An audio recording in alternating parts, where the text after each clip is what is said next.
Welcome to 77 media. నేను మీ ఆదినారాయణ. కష్టాలు ఎల్లకాలం ఉండవు, రాబోయే రోజులు మనవే. రాబోయే ఎన్నికల్లో ఖచ్చితంగా వైఎస్ఆర్ కాంగ్రెస్ పార్టీ అధికారంలోకి వస్తుంది.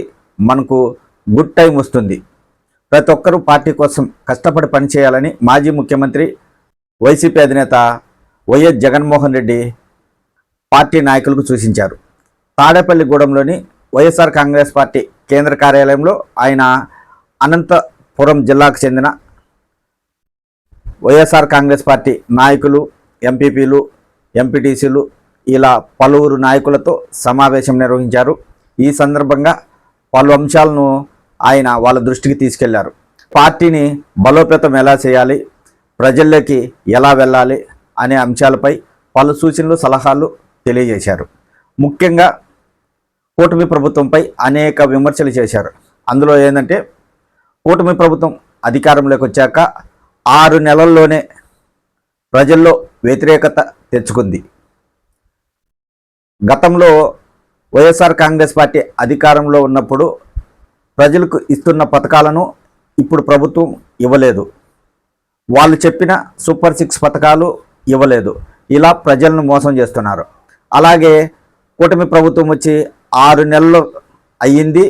ఇంతలోనే దాదాపు 15,000 కోట్లు కరెంటు ఛార్జీలు పెంచి ప్రజలపై అదనపు భారం వేశారని జగన్మోహన్ రెడ్డి వెల్లడించడం జరిగింది. అలాగే జనవరి చివరి వారం నుంచి ప్రతి నియోజకవర్గంలో నేను పర్యటిస్తాను. బుధ, గురువారాలు ఈ 2 రోజులు రాత్రి వేళల్లో అక్కడే బస చేసి నాయకులతో సమావేశం నిర్వహించి సమస్యలపై చర్చించడం జరుగుతుందని ఆయన తెలపడం జరిగింది.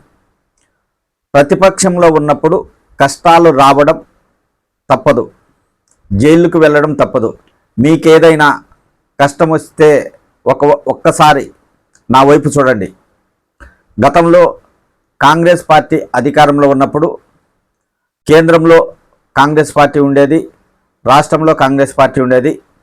కాంగ్రెసు, తెలుగుదేశం పార్టీలు కలిసి రాష్ట్రంలో ప్రతిపక్షం ఉండకూడదని నా పైన అక్రమ కేసులు పెట్టి దాదాపు 16 నెలలు జైల్లో పెట్టారు. అయినా నేను భయపడలేదు. ప్రజల్లోకి వెళ్ళాను. ప్రజల మెప్పు పొంది వైఎస్ఆర్ కాంగ్రెస్ పార్టీ గెలిచాక నేను ముఖ్యమంత్రి అయ్యాను. ఆ కష్టాలు మీరు ఒక్కసారి చూడండి. మీకేదైనా కష్టాలు వస్తే ఒక్కసారి నా వైపు చూడండి అని కార్యకర్తలకు జగన్మోహన్ రెడ్డి చెప్పడం జరిగింది. అదే కాకుండా ప్రతి ఒక్కరూ నియోజకవర్గ స్థాయి నాయకుడు కానీ, పార్లమెంటు స్థాయి నాయకులు కానీ సోషల్ మీడియాలో యాక్టివ్గా ఉండాలి.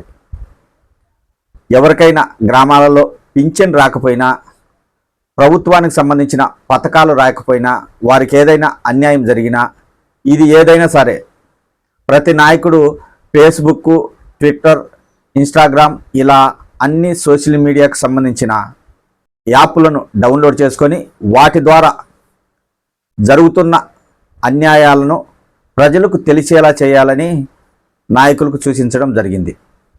వైఎస్ఆర్ కాంగ్రెస్ పార్టీ అధికారంలో ఉన్నప్పుడు దాదాపు 66 లక్షల మందికి పైగా అర్హులైన పేదలకు పింఛన్లు పంపిణీ చేసేవాళ్ళము. కూటమి ప్రభుత్వం అధికారంలోకి వచ్చాక 6 నెలలు కాకముందే దాదాపు 3 లక్షలకు పైగా పింఛన్లు తొలగించిందని జగన్మోహన్ రెడ్డి విమర్శలు చేశారు. రాష్ట్రంలో స్కాముల మీద స్కాములు జరుగుతున్నాయి.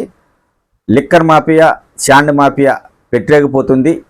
ప్రతి నియోజకవర్గంలో పేకాట క్లబ్బులు ఏర్పాటు చేస్తున్నారని కూటమి ప్రభుత్వంపై ఆయన విమర్శలు చేశారు. మొత్తానికైతే వైఎస్ఆర్ కాంగ్రెస్ పార్టీ నాయకులకు భరోసా ఇచ్చేలా ఆయన మాట్లాడడం జరిగింది. మీకే కష్టం వచ్చినా నేను అండగా ఉంటాను. వైఎస్ఆర్ కాంగ్రెస్ పార్టీ కోసం ప్రతి ఒక్కరూ కష్టపడి పనిచేయండి.